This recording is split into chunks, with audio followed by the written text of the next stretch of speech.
अस्सलाम वालेकुम फ्रेंड्स, आज का जो हमारा टॉपिक है वो है ड्राइव पोजीशन। ये चैप्टर भी काइनेसोलॉजी की बुक से लिया गया है। इस चैप्टर के लिए भी मुझे बच्चों ने बहुत रिक्वेस्ट भेजी थी कि इस पर भी आप वीडियो बनाएं।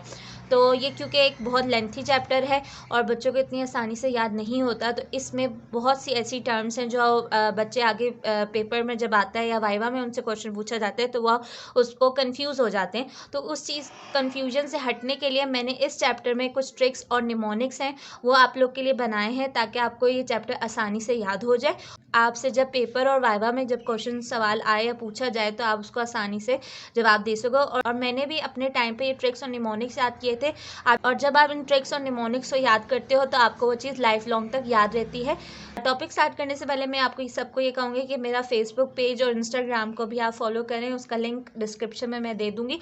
आपने जो मेरा फिजियो क्लास का पेज है फेसबुक पे भी इंस्टाग्राम पे भी, दोनों को आप फॉलो करें ताकि वहाँ पे भी मैं कुछ इन्फॉर्मेशन देती रहती हूँ, वहाँ पे भी कुछ मैं निमोनिक्स और ट्रिक्स बताती रहती हूँ ताकि आप लोग को वो भी सारी जो डिफरेंट चीज़ें हैं वो भी आपको याद होती रहें। तो हम अपना टॉपिक स्टार्ट करते हैं। Drive position. पोजीशंस हमारे पास दो तरह की होती हैं, फंडामेंटल पोजीशन और ड्राइव पोजीशन। आपकी जो बुक है काइनेसोलॉजी की उसमें दोनों चैप्टर मौजूद हैं। फंडामेंटल पोजीशन स्टार्टिंग पोजीशन के नाम से चैप्टर है, ठीक है, और ड्राइव पोजीशन है। फंडामेंटल पोजीशन में थोड़ा बहुत एक्सप्लेन कर दूं क्योंकि उसी से हमारे पास जो ड्राइव पोजीशन आगे डिफाइन होती हैं। फंडामेंटल पोजीशन वो होती हैं the position which is adopted by the patient और an individual to perform the exercise और the movement to gain relaxation and stabilise body is called starting position. ऐसी position जो पेशेंट एक्सरसाइज करने से पहले या इन पर्सन जो है वो एक्सरसाइज करने से पहले अडेप्ट करे या उसको परफॉर्म करे, उसको हम फंडामेंटल पोजीशन कहते हैं, ठीक है। अब जैसे कि फॉर एग्जांपल हमारे पास standing, kneeling, sitting, lying, hanging, ये 4 पोजीशन है। एक्सरसाइज करने से पहले जो पेशेंट है या पर्सन है कोई भी ऐसी पोजीशन बनाए तो हम उसको कहते हैं ये फंडामेंटल पोजीशन है, ठीक है। स्टैंडिंग एक फंडामेंटल पोजीशन है, नीलिंग एक फंडामेंटल पोजीशन है। जब वो ये वाली पोजीशन बनाएगा उसके बाद वो एक्सरसाइज स्टार्ट कर सकता है। फिर हमारे पास है derived position, the position use by the modification of the arm, legs और trunk in each of the fundamental position, ठीक है। अब हमने फंडामेंटल पोजीशन देख ली क्या होती हैं। फंडामेंटल हर एक फंडामेंटल पोजीशन में जो हम मॉडिफिकेशन करते हैं, मॉडिफिकेशन मतलब चेंजेस करते हैं आर्म्स की, लेग्स की और ट्रंक की, ठीक है, उसको हम उस पोजीशन को हम कहते हैं ड्राइव पोजीशन। मतलब कि फंडामेंटल पोजीशन से ही हमारे पास ड्राइव पोजीशंस निकलती हैं। फॉर एग्जांपल स्टैंडिंग है, अब स्टैंडिंग एक फंडामेंटल पोजीशन है। अब स्टैंडिंग में जो पर्सन है उसने अपने हाथ की मूवमेंट को चेंज किया, ठीक है, तो जब वो पोजीशन चेंज की तो वो ड्राइव पोजीशन बन गई। इसी तरह अब उसी स्टैंडिंग पोजीशन है, उसने लेग्स की चेंजिंग्स की तो वो पोजीशन चेंज हो गई और वो ड्राइव पोजीशन बन गई। इसी तरह ट्रंक की पोजीशन चेंज की तो वो ड्राइव पोजीशन बन गई। इन सारी फंडामेंटल पोजीशन में हमने अगर मॉडिफिकेशन की आर्म्स, लेग्स और ट्रंक की तो उसको हम ड्राइव पोजीशन कहते हैं। ये छोटा सा इंट्रोडक्शन था टॉपिक के बारे में कि ड्राइव पोजीशन, फंडामेंटल पोजीशन होती क्या है। अब हम सबसे पहले देख लेते हैं कि स्टैंडिंग पोजीशन में जो हम ड्राइव पोजीशन निकालेंगे वो कौन कौन सी हैं और उसकी ट्रिक्स और निमोनिक्स क्या हैं। Position drive from standing. Standing हमारे फंडामेंटल पोजीशन थी, उससे जो पोजीशंस ड्राइव हो रही हैं वो कौन सी हैं। एक पहली पोजीशन ये है कि हम आर्म को चेंज कर सकते हैं। स्टैंडिंग पोजीशन में सिर्फ अगर हम आर्म की पोजीशन को चेंज करें तो हमारे पास ये एक्सरसाइज आती हैं। फिर हम लेग्स की पोजीशन को चेंज करें तो हमारे पास ये वाली आती हैं पोजीशंस। फिर हम अगर ट्रंक की स्टैंडिंग पोजीशन में अल्टरनेशन करें या चेंजेस करें तो हमारे पास आगे जाके मैं आपको बताऊंगी वो वाली पोजीशन आती है। इस तरह लेग्स और ट्रंक्स को कंबाइन करके जो हम पोजीशन चेंज करते हैं तो उसके लिए अलग हमारे पास पोजीशन होती हैं, ठीक है। 4 चीज़ें हैं जो हम स्टैंडिंग पोजीशन से ड्राइव पोजीशन निकाल सकते हैं। सबसे पहले हम आर्म्स को अल्टर करके कौन कौन सी पोजीशन बना सकते हैं, ठीक है। पहला है wing standing, low wing standing, yard standing, bend standing, stretch standing, reach standing, ठीक है। ये हमारे पास पोजीशन है जिसमें हम आर्म की पोजीशन को चेंज करेंगे स्टैंडिंग पोजीशन में। अब इसको याद करने के लिए जो तरीका वो ये है, बच्चों को ये मोस्टली ये चीज़ें याद नहीं होती, या तो वो कंफ्यूज हो जाते हैं, इस चीज़ को इधर लिख देंगे, इधर इस वाली पोजीशन को इधर लिख देंगे, ठीक है, तो उनको याद करने में मुश्किल हो जाती है।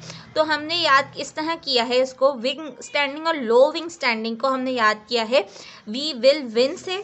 आपके पास एक ये निमोनिक है, इसके W से V के W से विंग स्टैंडिंग, फिर L से हमारे पास वी विल को हम शॉर्ट फॉर्म में ऐसे लिखते हैं, ठीक है। तो वी विल विन, और L से हमारे पास लो, और W से विंग, वी विल विंग, ये हमारे पास एक निमोनिक हो गया विंग स्टैंडिंग और लो विंग स्टैंडिंग का, ठीक है। दूसरी पोजीशंस जो याद करने का तरीका वो है यू बॉयज सॉ रेड और यार बॉल सामने रखो। ये दो निमोनिक है, इसमें से आप कोई भी याद रख लो, ठीक है।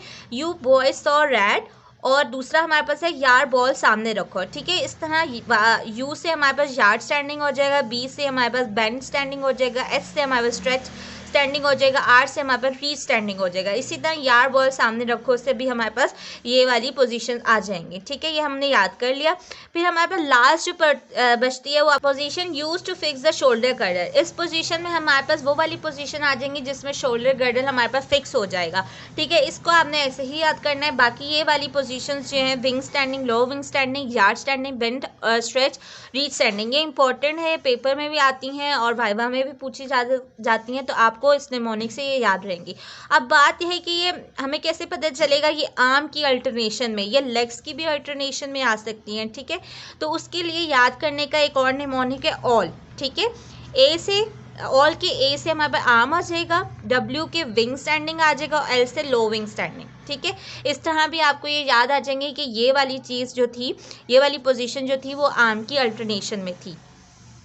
फिर हम देख लेते हैं अल्टरनेशन ऑफ लेग्स, ठीक है। पहले हमने आर्म्स की अल्टरेशन देखी, अब हम लेग्स की अल्टरेशन देख रहे हैं। उससे हमारे पास जो पोजीशन बनती है वो है walk standing, toe standing, close standing, straight standing, half standing को भी हम स्टेप स्टैंडिंग भी कहते हैं, ठीक है। अब हमारे पास इसका निमोनिक है when the class start Harry और सना, ठीक है।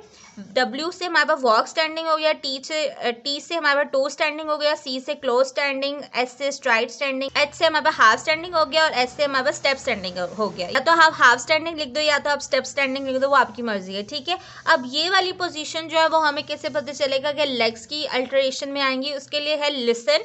लिसन लगा दोगे आप इस क्वेश्चन के आगे, listen when the class start Harry और सना, तो लिसन के L से हमारे पास लेग्स आ जाएंगे और बाकी इस निमोनिक से हमारे पास पोजीशन आ जाएंगी, ठीक है। अब हम देख लेते हैं by alteration of the trunk, ठीक है। अब ट्रंक की अल्टरनेशन से जो पोजीशन निकलेंगे वो दो हैं, लेग स्टूप स्टैंडिंग और स्टूप स्टैंडिंग। ये तो वैसे भी आपको याद हो जाएंगी, लेग स्टूप स्टैंडिंग और स्टूप स्टैंडिंग, लेकिन अगर याद नहीं होती तो इसके लिए भी निमोनिक है ट्रंक लेफ्ट साइड, और दूसरा निमोनिक है ट्रंक लो स्पीड। इन दोनों में से आप कोई निमोनिक भी याद कर लो, कोई भी ट्रिक याद कर लो, ठीक है। T से हमारे पास ट्रंक हो गया, ठीक है। लेफ्ट के L से हमारे पास लेग्स हो गया, और S से हमारे पास स्टूप हो गया, तो लेग स्टूप स्टैंडिंग और स्टूप स्टैंडिंग, ठीक है। फिर इस तरह ट्रंक लो स्पीड में भी हमारे पास ये दूसरा निमोनिक है जिससे हमारे पास ये पोजीशंस बनती हैं। फिर हमारे पास लास्ट है by alternation of the legs and trunk, ठीक है। अब लेग्स और ट्रंक की अल्टरनेशन से हमारे पास भी दो पोजीशन आती हैं, fall out standing, lunch sideways standing, ठीक है। इसके लिए निमोनिक है लेस देन 2 फीट लॉन्ग, एक ये ट्रिक है, और दूसरी ये है कि लॉन्ग टाइम फॉरेन लेडी, ठीक है। अब ये दोनों निमोनिक भी आप कर सकते हो याद, ठीक है। अब लेस देन 2 फीट लॉन्ग में लेस से हमारे पास आ जाएगा लेग्स, देन के T से हमारे पास ट्रंक आ जाएगा, टू के 2 इसलिए है कि 2 उसमें पोजीशंस हैं, ठीक है। 2 फीट लॉन्ग, F से हमारे पास फॉल आउट हो जाएगा, और लॉन्ग के L से हमारे पास लंच साइडवेज स्टैंडिंग आ जाएगा। इसी तरह लॉन्ग टाइम फॉरेन लेडी में L से हमारे पास लेग आ जाएगा, T से ट्रंक आ जाएगा, F से फॉल आउट आ जाएगा, और L से लंच साइडवेज स्टैंडिंग आ जाएगा। ये हमारे पास सिर्फ अभी स्टैंडिंग पोजीशन की ड्राइव पोजीशन थी। तो इसमें से अगर आपको कोई भी सवाल पूछना हो तो आप कमेंट सेक्शन में उससे पूछ सकते हैं। नेक्स्ट जो इसकी ड्राइव पोजीशन होंगी वो नीलिंग और सिटिंग की होंगी, वो मैं आपको नेक्स्ट वीडियो में एक्सप्लेन करूँगी। Thank you so much.